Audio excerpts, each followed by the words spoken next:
이런 주장을 뒷받침해주는 기록이 일본의 정사인 속 일본 후기에 남아있다. 국가 간의 무역이 금지되어 있는 상태인데도 일본 정부는 유독 장보고만은 허락해 주었던 것이다.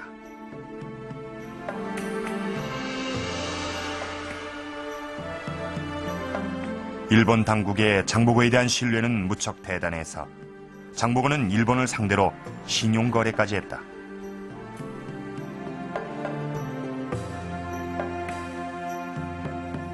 장보고의 국제적인 이 상거래가 이익이 된다는 그 확신을 심어줬기 때문이라고 봅니다. 그래서 어느 일국 일방적인 그 이익만이 아니라 그 당나라에게도 이익이 되고 또 페르시아에게도 이익이 되고 신라와 일본 정부에도 이익이 되기 때문에 그와 같은 특징이 부여된 거 아니냐. 이슬람 도자기. 일본으로선 당대 최고의 물품을 가져다주는 장보고를 마다할 이유가 없었던 것이다. 그렇다면 고로칸에서 발굴된 이슬람자기 역시 장보고가 가져온 것이었을까? 9세기는 바야흐로 동양과 서양의 교역이 본격화되던 시기다. 실크로드를 따라온 이슬람 상인들은 장안까지, 바다를 건너온 상인들은 중국 남부 양주에 도착해 있었다.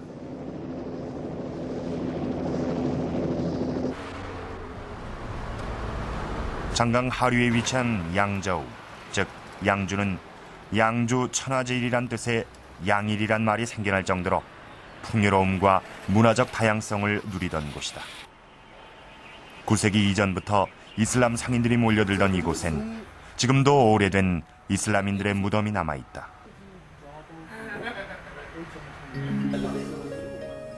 그러나 이슬람 상인들은 양주가 최종 기착지였다. 이들은 여기서 더 이상 나아가지 못했다. 그때 이들이 가져온 서양 물품을 신라와 일본에까지 전달한 사람은 누구였을까?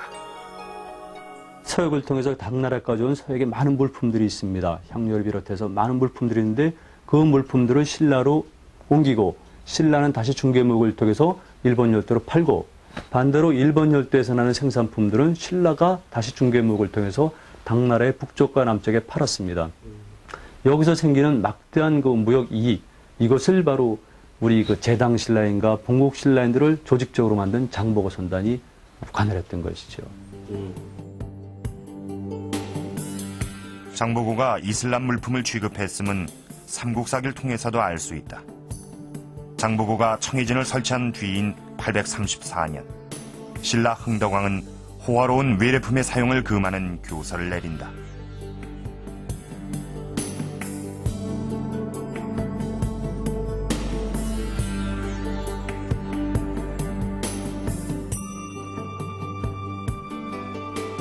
이 외래품이란 것은 그 산지와 종류가 무척 다양하다. 멀리 인도네시아산 공작의 털이나 캄보디아산 미추새의 털로 만든 목도리, 러시아 아랄의 동쪽이 산지인 보석 슬슬에다 향기 나는 나무 침향과 자단도 금지 품목에 들어갔다.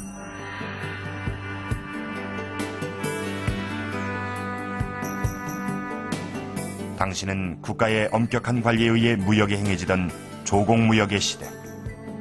그런데 이렇듯 금지령을 내릴 정도로 외래품이 쏟아져 들어온 것은 장보고 때문이었다. 그는 국가의 제약을 받지 않는 최초의 자유무역인이었던 것이다. 무역하는 장소가 많이 넓혀지고 이것이 장소가 넓혀졌다는 얘기는 무역량이 늘어나고 교류가 아주 활발해졌다. 이런 얘기가 되어집니다. 그래서 이때까지 조공무역에서 말하자면 이런 패턴을 무너뜨리고 일반 무역을 일반화시키는데 하나 큰 공헌이 있었다. 그런 생각이 듭니다. 장보고는 당나라나 일본은 물론 신라에서조차 국가조직과 별도로 움직이던 독립무역선단이었다. 이 장보고의 등장으로 동아시아 3국의 무역은 이전과 전혀 다른 양상으로 진행된다.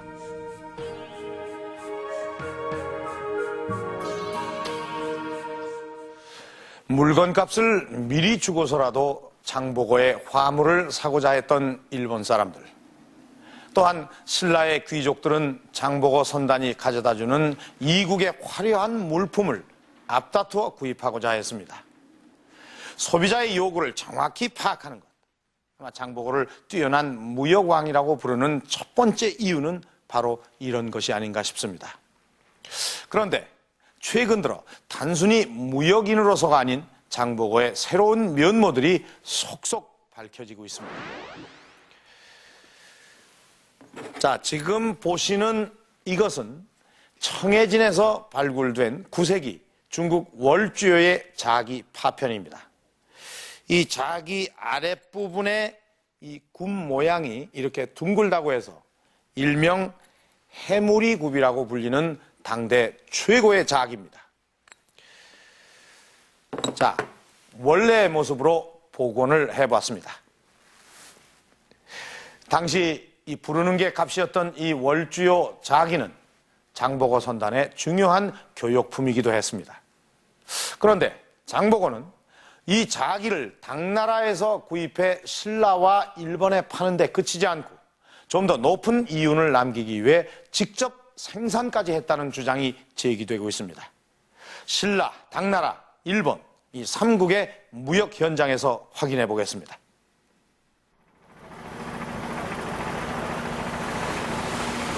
중국 닝보, 즉 영파시 서북쪽에 위치한 상림호. 이곳은 당나라 때 유명한 자기 생산지 중 하나였다. 지금도 그때 자기를 찾아보는 일은 어려운 일이 아니다. 我这标准的啊，一个环了，一环。哎，对对对，那就一笔地了。 이게 지금 당대 겁니까? 这个就是这个应该说是标准的玉笔地。韩国生产的不是这样的，韩国生产的它这个圈还有小的嘞，这还有大的。 광고하고 생산하는 这个真的是唐代的。 상림호 일대에서 생산된 월주자기는 아래쪽에 둥근 원형의 굽이 있는 청자로 9세기 최고의 교역품이었다. 상림호 주변 60여 개에 달하는 대형 가마터가 당시 월주의 생산량을 짐작케 한다. 신라와 일본은 물론 이슬람 상인들까지 탐냈던 물품이었지만 당나라 외에는 만들 수 없었던 자기. 자기는 당나라의 독점 생산 품목이었던 것이다.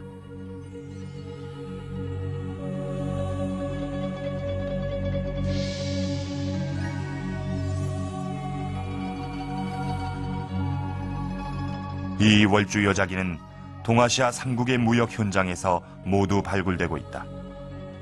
일본의 대외 무역 창구 코로칸에서도 월주요 자기가 나왔다.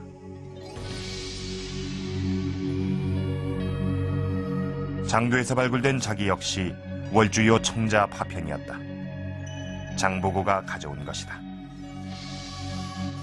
张宝高本身他住着的丸岛，他的驻地出土了很多的越窑的青瓷，那么他这个越窑的青瓷，我们经过研究以后，对比以后，就是上林屋的产品。